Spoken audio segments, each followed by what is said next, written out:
बिस्मिल्लाहिर्रहमानिर्रहीम इय्याका नअबुदु व इय्याका नस्तईन। अस्सलाम वालेकुम दोस्तों साथियों, अभी मुझे एक खबर मिली है जो कि अभी थोड़ी देर के बाद मेरे ख़्याल से कंफर्म हो जाएगी कि जस्टिस एजाज़ुल एहसन कल दोपहर से ना जजिस कॉलोनी पहुँचे हैं, ना ही उनका घर वालों से कोई रब्ता है, ना ही वो कोई और है, और लोग परेशान हाल है उनकी वजह से। तो अगर आपको कुछ पता हो जस्टिस एजाज़ुल एहसन का तो उसका पता बताया जाए, कोई और न्यूज़ ट्वीट की जाए। ये अभी ट्विटर पे एक नया मैसेज मैंने पढ़ा एक साहब का, उन्होंने कंफर्म न्यूज़ ज़राए से बताया, तो मैंने कहा मैं भी अपने दोस्तों से शेयर करूं इस मैसेज को। तो उम्मीद है कि आप लोग देखें। जस्टिस एजाज़ुल एहसन साहब सीनियरिटी लिस्ट के अंदर जजेस की 3rd नंबर पे थे। एक और जज है जो कि अभी वो मार्च में रिटायर हो रहे हैं मेरे ख्याल से, और उसके बाद जस्टिस एजाज़ुल एहसन का नंबर था, और 8 से 10 महीने के बाद अक्टूबर के अंदर उनका नंबर था। और उनसे कौम को बड़ी उम्मीदें थी और बड़ी मतलब एक्सपेक्टेशन थी कि वो होंगे तो जो जस्टिस काजी फ़ाइज़ ईसा के जो सारे फैसले वो रिवर्ट हो सकते थे, हो जाएंगे, जिसको उम्मीद थी पीटीआई के लोगों को और पाकिस्तान के जेन्युइन हामियों को, उनको ये उम्मीद थी कि ये फैसले। तो इसी वजह से कंपनी सरकार ने, चौधरी निज़ामुद्दीन ने उनको 4 दिन पहले धमकी दी थी कि अगर आपने रिज़ाइन नहीं किया तो फिर, या फिर आपने नहीं छोड़ा अपने, क्योंकि उन्होंने काफ़ी केसेस के अंदर आपने सुना होगा कि जो अभी फ़ौजी ट्रायल वाले केसेस में भी, उसमें भी वो जस्टिस मज़ाहिर नकवी के साथ थे, वो उसमें हेड कर रहे थे केस को। उन्होंने उनको इनकार कर दिया था कि जी सिविलियन का केस नहीं होगा, और दूसरे और वो उसके ख़िलाफ़, इस्टेब्लिशमेंट के ख़िलाफ़ जितने केसेस थे उसमें उन्होंने उनके फ़ैसले मतलब है कि साबित है कि वो थे इस्टेब्लिशमेंट के अगेंस्ट में आ रहे। अब देख, इस्टेब्लिशमेंट के अगेंस्ट में फ़ैसले या चौधरी निज़ामुद्दीन के अगेंस्ट में सारे वो के फैसले जो मुल्क से खैर ख्वाह है, जो पाकिस्तान का खैर ख्वाह है, जो आवाम का खैर ख्वाह है, वो उसको वो अब वो एंटी समझ रहे हैं, वो एंटी इस्टेब्लिशमेंट या एंटी चौधरी निज़ामुद्दीन। तो अब उसका अब आवाम क्या कर सकती है?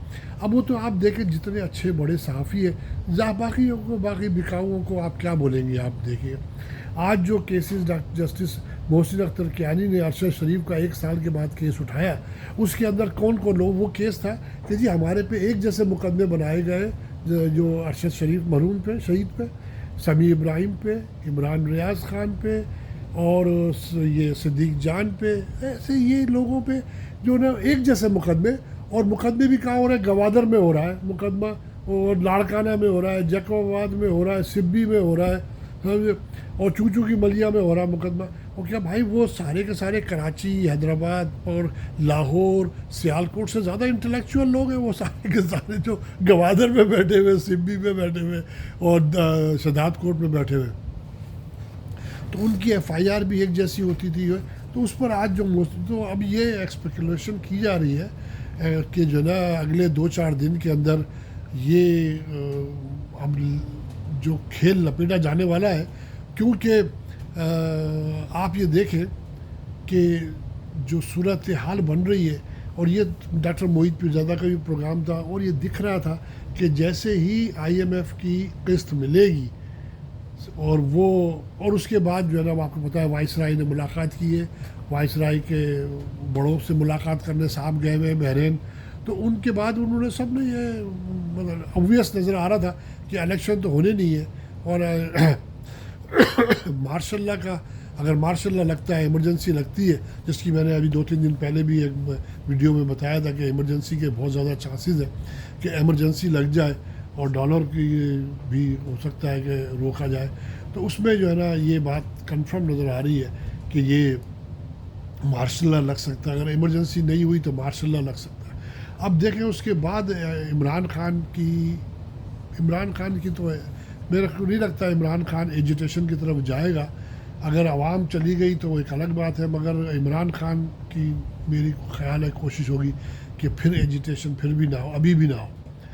और इमरान खान ने तो अभी पिछले दिनों एक इंटरव्यू के अंदर जो छपा है, वो उसने इसको हबीब अकरम को दिया था शायद, मेरे ख्याल से उन्होंने पिछले साल, उसमें कहा था एक इलेक्शन 2023 में होंगे और 2024 में होंगे, और फिर 2025 में भी इलेक्शन होगा। तो वो 1 साल और इंतज़ार करेंगे, आप देखिएगा इलेक्शन का 2025 का साहब।